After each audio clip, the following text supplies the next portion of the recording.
जय हिंद दोस्तों, आपका एक बार फिर से स्वागत है हमारे YouTube चैनल एटीएस स्टडी पर। आज हम बात करेंगे कोशिका पर। आप सब जानते ही हैं कि छोटे से छोटे जीव से लेकर के बड़े से बड़े जीव तक सभी का विकास कोशिका के द्वारा ही होता है।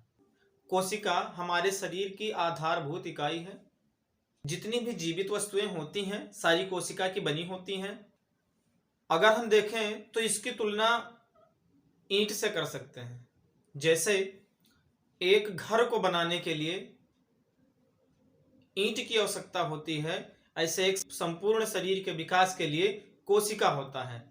जैसे एक एक ईंट को जोड़ जोड़ करके घर तैयार किया जाता है, फिर मकान तैयार किया जाता है, उसी के अनुसार कोशिकाओं से मिल करके हमारे शरीर का विकास होता है। कोशिका की खोज रॉबर्ट हुक ने 1665 में की थी। कोशिका की खोज रॉबर्ट हुक ने 1665 में की थी, लेकिन उस समय जो कोशिका की खोज हुई थी वह एक मृत कोशिका थी। वह एक काग के मृत टुकड़े की कोशिका थी, यानी कि काग के एक मृत काग था, उसके डिसेक्शन से कोशिका की खोज हुई थी। और उसके बाद में एंटोनी वान ल्यूवेनहॉक ने जीवित कोशिका पर परीक्षण करके एक जीवित कोशिका की संरचना तैयार की। और इस संरचना पर यह तथ्य सामने आया कि जितनी भी कोशिकाएं, जितने भी जीव हैं, उन सब का विकास कोशिका से ही हुआ है। अर्थात कोशिका समस्त जीवित प्राणियों की आधारभूत इकाई है। कुछ कोशिकाएं ऐसी होती हैं जिनको हम अपने साधारण आंखों से नहीं देख सकते हैं, और कुछ कोशिकाएं ऐसी होती हैं जो हमें स्पष्ट रूप से दिखाई देती हैं, आकार में बड़ी भी दिखाई देती हैं। तो इस आधार पर हम कोशिकाओं की भिन्नता को दर्शा सकते हैं, जैसे उनके आकार में भिन्नता, संख्या में भिन्नता और संरचना में भिन्नता। तो सबसे पहले हम पढ़ेंगे आकार में भिन्नता। तो हम देखते हैं कि कुछ कोशिकाएं ऐसी होती हैं जो आकार में अत्यंत छोटी होती हैं, अर्थात जिनको हम बिना सूक्ष्मदर्शी की सहायता से नहीं देख सकते हैं। जैसे बैक्टीरिया की कोशिकाएं सबसे छोटी कोशिकाएं हैं, माइकोप्लाज्म सबसे छोटी कोशिकाएं हैं। तो सबसे छोटी कोशिकाएं बैक्टीरिया की कोशिकाएं और माइकोप्लाज्म हैं।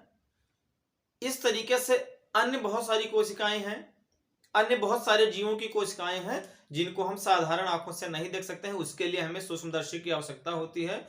और कुछ कोशिकाएं ऐसी भी हैं जो आवश्यकता से ज्यादा बड़ी हमको दिखाई देती हैं, अर्थात हमें नग्न आंखों से बहुत स्पष्ट दिखाई देता है, जैसे शुतुरमुर्ग का अंडा। तो अब उसके बाद हम बात करते हैं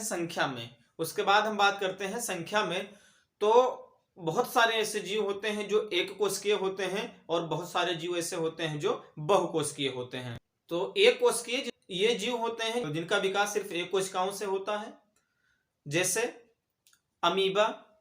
अगर हम देखें तो संख्या में, तो जो एक कोशिकीय जीव होंगे, एक कोशिकीय में क्या आएंगे? अमीबा। एक कोशिकीय में अमीबा,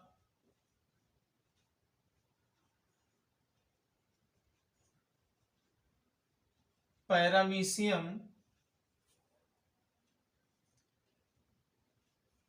यूग्लिना आदि। ये सब क्या है? ये एक कोशिकीय जीव होते हैं, यानी कि इनके शरीर का जो विकास होता है वो केवल एक कोशिका से ही होता है। तो ये उसी एक ही कोशिका से अपना पाचन भी करते हैं, पोषण भी करते हैं, श्वसन भी करते हैं, उत्सर्जन भी करते हैं और जनन भी करते हैं। और फिर आते हैं इसके बाद हम एक कोशिकीय के बाद में बहुकोशिकीय। एक कोशिकीय के बाद में क्या आएगा? बहुकोशिकीय। नाम से ही पता चल रहा है कि जिनमें एक से अधिक कोशिकाएं पाई जाएंगी, बहुकोशिकीय जीव कहलाएंगे। जैसे मानव जाति, जंतु, पक्षी, पेड़ पौधे आदि, ये सब क्या है, ये बहुकोशिकीय जीव हैं। यानी कि इनका जो विकास हुआ है वो एक से अधिक कोशिकाओं से हुआ है। तो ये अपने शरीर के समस्त कार्य को अलग अलग कोशिकाओं से समाप्त करते हैं, अर्थात इनके प्रत्येक कार्य के लिए विभिन्न प्रकार की कोशिकाएं होती हैं। जब रॉबर्ट हुक के द्वारा कोशिका की खोज की गई थी तब इन्होंने बताया था कि जो कोशिका होते हैं ये एक दूसरे के साथ आपस में जुड़े हुए होते हैं और इनकी जो संरचना होती है वो एक मधुमक्खी के छत्ते की जैसी दिखाई देती है। लेकिन जब जीवित कोशिकाओं का अध्ययन किया गया, एंटोनी वान ल्यूवेनहॉक ने जब जीवित कोशिकाओं पर परीक्षण किया तब उन्होंने बताया कि कोशिकाओं की संरचना में भी भिन्नता होती है। कुछ कोशिकाएं गोल होती हैं, कुछ कोशिकाएं गोल होती हैं, कुछ कोशिकाएं अंडाकार होती हैं, कुछ कोशिकाएं अंडाकार होती हैं, कुछ कोशिकाएं आयताकार होती हैं। तो इससे यह पता चलता है कि ये संरचना में भी भिन्नता दर्शाते हैं। अब आपको बता दें कि अमीबा जो होता है, अमीबा की जो कोशिका होती है वो अनियमित कोशिका होती है। अमीबा की कैसी कोशिका होती है? अमीबा की कोशिका होती है अनियमित। अनियमित का मतलब है यहां पर कि इनका कोई निश्चित आकार नहीं है। अमीबा का कोई निश्चित आकार नहीं है। अन्य जीवों की तरह इनका कोई निश्चित आकार नहीं है। ये अपने अनुसार अपने शरीर में गति के लिए कूटपाद उत्पन्न कर लेते हैं, उसी कूटपाद के माध्यम से गति भी करते हैं और भोजन को पकड़ने का कार्य भी ये कूटपाद के माध्यम से करते हैं, जिनको इंग्लिश में सूडोपोडिया कहा जाता है। अब अगली बात हम करेंगे कोशिका संरचना पर। अगली बात आएगी कोशिका संरचना पर। तो हम पढ़ ही चुके हैं कि जितनी भी कोशिकाएं होती हैं जो बहुकोशिकीय जीव होते हैं उनमें प्रत्येक कोशिकाओं का अपना अलग अलग कार्य होता है। प्रत्येक कोशिकाओं का अपना अलग अलग कार्य होता है। कुछ कोशिकाएं होती हैं जो तंत्रिका तंत्र से जुड़ी हुई होती हैं। तो तंत्रिका तंत्र वाली जितनी कोशिकाएं होंगी वो हमारे शरीर में सूचनाओं का आदान प्रदान करते हैं, अर्थात नियंत्रण एवं समन्वय का कार्य करते हैं। ऐसे जितनी भी कोशिकाएं हैं सबका अलग अलग कार्य होता है। जैसा कि हम जानते हैं कि प्रत्येक कोशिका का अपना अलग अलग कार्य होता है और उस कार्य के आधार पर शरीर में प्रत्येक अंग अलग अलग होते हैं। प्रत्येक अंग छोटे छोटे भाग से मिलकर के बने हुए होते हैं जिनको ऊतक कहा जाता है। और ऊतक एक ही समान कार्य करने वाले कोशिकाओं का एक समूह होता है। यानी कि हमारे शरीर में जितने भी अंग हैं सभी अंग एक छोटे छोटे पार्ट से मिलकर के बने हुए हैं और वो जो पार्ट होते हैं वो स्पेशली उन्हीं कार्य के लिए होते हैं जो कार्य संपन्न करने वाली कोशिकाएं होती हैं। ऊतक क्या होता है? वो एक ही समान कार्य करने वाले कोशिकाओं का झुंड होता है। यानी कि एक समान कार्य को संपन्न करने वाले कोशिकाएं एक साथ मिलकर के एक खंड बनाती हैं और उसी एक समान कार्य को करने वाले ऊतक मिलकर के एक अंग का निर्माण कर लेते हैं। कोशिका के 3 मुख्य भाग होते हैं। इनमें से पहला भाग है कोशिका झिल्ली, दूसरा कोशिका द्रव्य और तीसरा केंद्रक।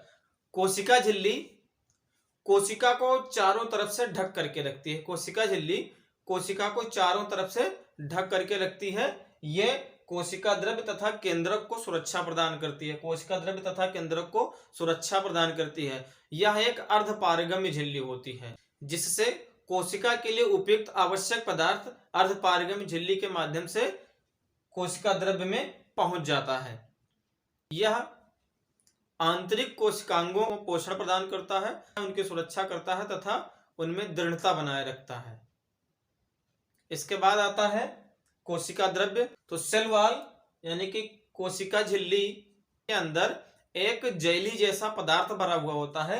एक जेली जैसा पदार्थ भरा हुआ होता है जिसको कोशिका द्रव्य कहा जाता है। इसी में सारे कोशिकांग जैसे माइटोकॉन्ड्रिया, गाल्जी काय आदि उपस्थित होते हैं। अगला भाग है इसका केंद्रक। केंद्रक क्या है? यह कोशिका का सबसे मुख्य भाग होता है। यह कोशिका का सबसे मुख्य भाग होता है।